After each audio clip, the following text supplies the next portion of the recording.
Pán Rudolf Kušnír nastúpil na Strednú odbornú školu technickú v roku 1989 ako majster odborného výcviku v odbore strojný mechanik.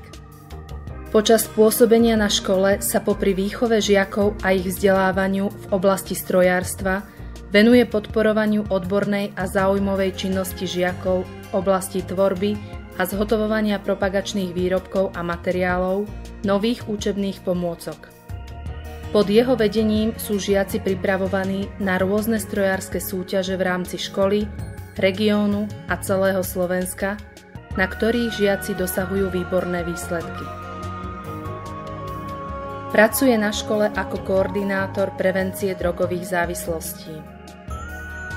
V školskom roku 2015-2016 sa veľkou mierou podieľal na organizovaní 6. ročníka krajského kola súťaže Technická olympiáda, ktorá sa uskutočnila na Strednej odbornej škole technickej v Námestove.